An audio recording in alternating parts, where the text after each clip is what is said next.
Movie की शुरुआत में हमारी मुलाकात एना नाम की एक नर्स से होती है जो हॉस्पिटल में अपनी लंबी ड्यूटी करने के बाद घर जाने के लिए निकल जाती हैं। तभी रेडियो पर कुछ इमरजेंसी न्यूज चल रही होती हैं, लेकिन एना उसे बंद करके गाना सुनने लगती हैं। रास्ते में उसे स्केटिंग करती हुई विवियन मिलती हैं, जो उसके पड़ोसी की बच्ची होती है। घर जाने पर एना अपने हस्बैंड लुइस के साथ आराम करने के लिए लेट जाती है। तब फिर से टीवी पर वही इमरजेंसी न्यूज चल रही होती है, लेकिन इस बार भी लुइस के साथ बिजी होने के कारण इस न्यूज को मिस कर देती हैं और वह सो जाते हैं। अगली सुबह जब लुइस जगता है, वह अपने सामने विवियन को खड़ी देखता है, जो कि खून से सनी हुई होती है। यह देखकर वह घबरा जाता है और एना को एम्बुलेंस बुलाने के लिए कहता है, लेकिन तभी अचानक विवियन लुइस को काट लेती है। यह देखकर एना उसे दूर कर देती है, लेकिन वह फिर से अटैक करने के लिए दौड़ती हैं। उससे पहले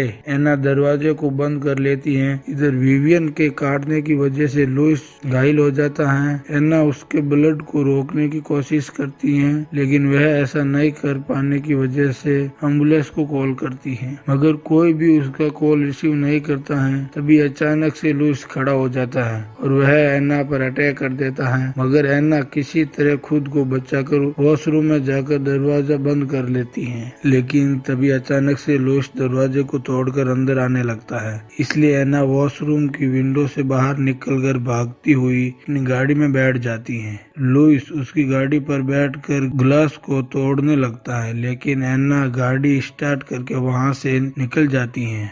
एना देखती है कि वहां पर चारों ओर दंगे विवाद हो रहे हैं और लोग एक दूसरे को काट रहे हैं। एना रेडियो ऑन करती है तो उसमें न्यूज सुनाई देती है कि सभी के लिए एक इमरजेंसी मैसेज है, इसलिए जो कोई भी उसको सुन रहा है वह अपने घर से बाहर नहीं निकले और अपने घर के सभी दरवाजे को पूरी तरीके से बंद कर दें। और शहर में सड़कों पर चारों ओर गाड़ियों के एक्सीडेंट होने लगते हैं और लोग एक दूसरे को काट रहे हैं। एना धीरे धीरे यह सब कुछ देख कर चल रही थी। तभी एक आदमी उसके पास आकर उसकी गाड़ी छीनने लगता है, लेकिन एना गाड़ी की स्पीड बढ़ाती है, जिससे उसकी गाड़ी का एक्सीडेंट हो जाता है। इसके बाद हम यूएस प्रेसिडेंट को मीडिया कवरेज करते हुए देखते हैं, जिसमें वह बताता है कि यह एक तरह का वायरस है जो लोगों के दिमाग पर असर कर उन्हें भड़काऊ बनाता है। अभी तक हमें इसकी कोई जानकारी नहीं है कि यह वायरस आगे कैसे फैलता है, इसलिए आप सभी को सलाह दी जाती है कि आप घर से बाहर नहीं निकलें। इसके बाद हम एना को देखते हैं, जिसको होश आता है और अपनी गाड़ी से बाहर निकलती है। तभी उस पर एक आदमी गन तान देता है और वह एक पुलिस ऑफिसर केनेथ होता है। एना उसके साथ हो जाती है और वह दोनों चलते हुए पुल के नीचे पहुंचते हैं। तभी उन पर कोई गोलियां चलाने लगता है और वह उनके सामने ही खड़े कुछ लोग होते हैं, लेकिन तब उन्हें पता चलता है वह भी जिंदा इंसान है, तो वह अपनी गन नीचे कर देता है। इसके बाद केनेथ आगे जाने लगता है, लेकिन उनमें से माइकल नाम का एक आदमी उससे कहता है, हम लोग उसी दिशा से आ रहे हैं, वहाँ पर पहले से ही माहौल खराब है, इसलिए तुम्हें वहाँ पर नहीं जाना चाहिए। यह कहकर वह तीनों मॉल की ओर निकल जाते हैं। एना भी उनके पीछे चले जाते हैं और सभी दरवाजा तोड़ मॉल के अंदर जाते हैं और सावधानी से आगे बढ़ते हैं। जिसके बाद केनेथ, एना और एंड्रिया की वाइफ लुडा के साथ केनेथ वहीं पर रुकता है और वह दोनों सभी दरवाजों को चेक करने के लिए जाते हैं, जहां पर माइकल को एक दरवाजे के पीछे किसी के होने का एहसास होता है और दरवाजा खोलता है तो वहां पर ज़ॉम्बी होता है जो उस पर अटैक कर देता है, लेकिन माइकल किसी तरह उससे बचते हुए उसे मारने में कामयाब हो जाता है।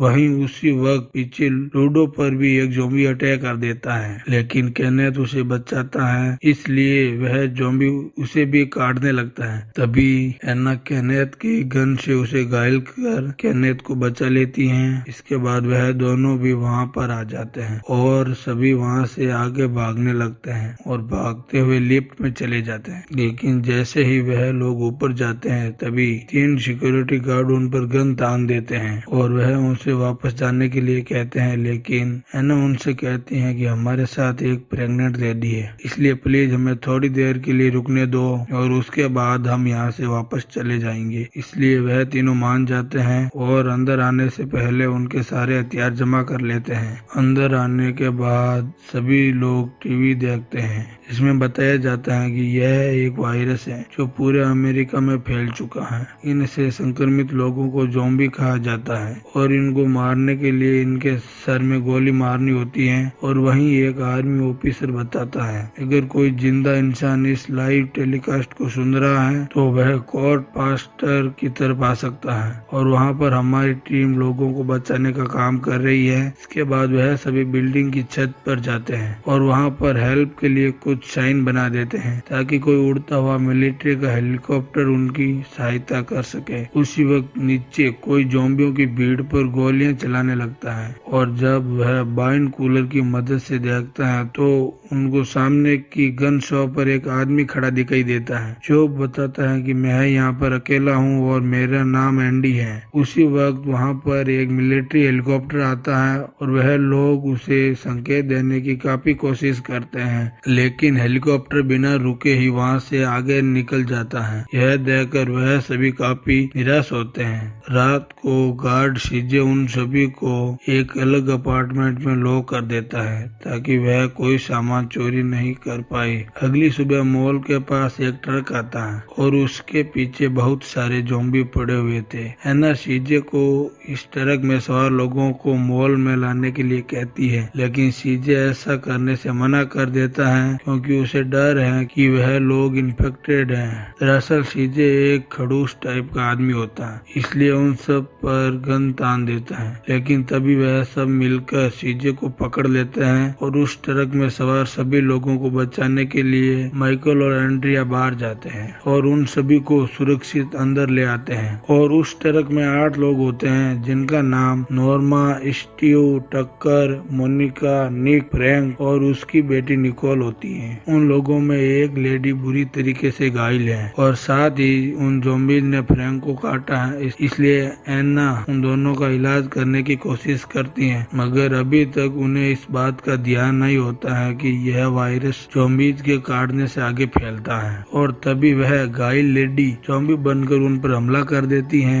लेकिन एना किसी तरह उसे मार देती है। यह देखकर माइकल फ्रैंक को मारने का डिसाइड करता है क्योंकि उसे भी ज़ॉम्बीज के द्वारा काटा गया था, लेकिन जब वह उसकी मासूम बेटी को देखता है तो ऐसा नहीं कर पाता है। इसलिए फ्रैंक को एक अलग रूम में ले जाया जाता है जहां पर ज़ॉम्बी बनने पर उसे केनेथ मार देता है। अब इसके बाद वह सभी कई दिन तक मॉल में मस्ती करते हुए वहीं पर रुकते हैं और एक दूसरे के अच्छे दोस्त बन जाते हैं। लेकिन इतने दिनों में किसी को भी वहाँ पर लूडा दिखाई नहीं देती है। तब हमें पता चलता है कि लूडा भी वायरस से इन्फेक्टेड हो चुकी है और वह अपने बच्चे को जन्म देने वाली है, इसलिए एंड्रिया ने उसे एक कमरे में बांध कर रखा था। इधर बाकी लोग डिनर कर रहे थे, तभी अचानक से लाइट्स ऑफ हो जाती हैं, इसलिए केनेथ, सीजे, माइकल और बर्ट बेसमेंट में जनरेटर चालू करने के लिए जाते हैं। तब वहाँ पर एक डॉग मिलता है। उसी वक्त उन सब पर कुछ ज़ॉम्बी अटैक कर देते हैं, इसलिए वह सभी अपनी जान बचाकर वहाँ से वापस भागते हैं, लेकिन बर्ट वहाँ पर ज़ॉम्बियों का शिकार हो जाता है। वह तीनों किसी तरह ज़ॉम्बियों से लड़ते हुए सुरक्षित लौट जाते हैं। दूसरी ओर हम देखते हैं कि लूडा पूरी तरीके से ज़ॉम्बी बन जाती है और अब वह काफी ज्यादा भड़काऊ बन गई है। उसी वक्त नॉर्मा वहाँ पर आ जाती है और वह लूडा को देखकर काफी ज्यादा डर जाती है और उसे शूट कर देती है।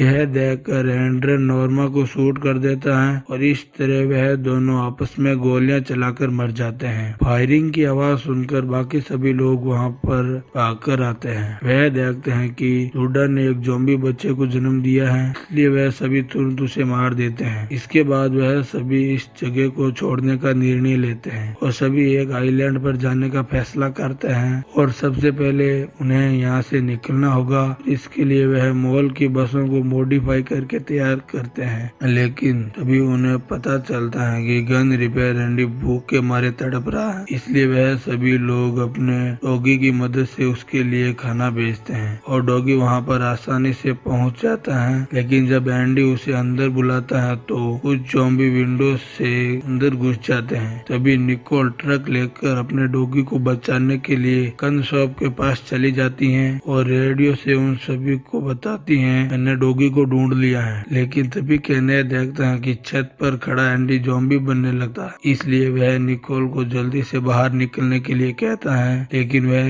नहीं निकल पाती है। इसलिए माइकल, केनेथ, सीजे और टक्कर सीवरेज लाइन से गन शॉप तक जाते हैं और किसी तरह से उसके अंदर घुसने में कामयाब हो जाते हैं, जहां पर उन्हें एंडी मिलता है जो पूरी तरीके से ज़ॉम्बी बन चुका था। केनेथ उसे शूट करके मार देता है और वह लोग निकोल को बचा लेते हैं। इसके बाद सभी वहां से बहुत सारी गोलियां लेकर वापस सीवरेज लाइन के अंदर चले जाते हैं। इस बीच ज़ॉम्बी सीवरेज लाइन में भी घुस जाते हैं और वहां पर टक्कर ज़ॉम्बियों का शिकार बन जाता है। लेकिन जब वह लोग मॉल तक पहुंचते हैं और स्टीव टाइम पर दरवाजा नहीं खोलता है, जिससे वहां पर बहुत सारे ज़ॉम्बी आ जाते हैं। तभी एना दरवाजा खोल देती है और वह सभी भागते हुए वहां से सीधे ट्रक्स में चले जाते हैं और ट्रक्स लेकर वहां से बाहर निकल जाते हैं। लेकिन आगे बहुत सारे ज़ॉम्बी होते हैं, इसमें उनकी गाड़ी रुक जाती है और वह ज़ॉम्बी ट्रक्स को नीचे गिराने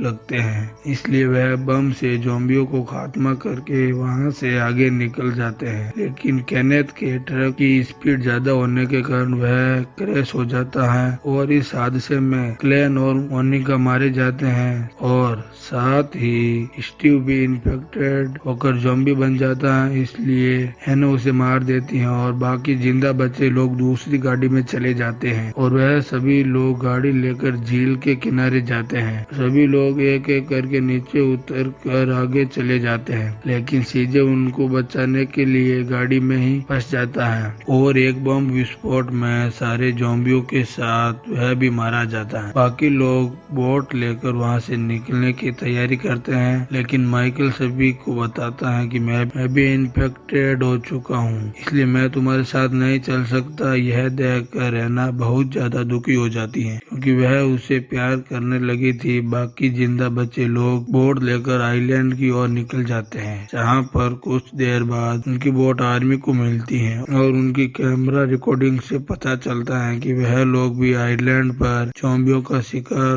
बन गए थे। और बिना किसी सर्वाइवर के साथ यह मूवी यहीं पर समाप्त होती है। दोस्तों, अगर वीडियो पसंद आए तो वीडियो को लाइक और ऐसे ही वीडियो देखने के लिए हमारे चैनल को सब्सक्राइब करें। वीडियो पूरा देखने के लिए बहुत बहुत धन्यवाद।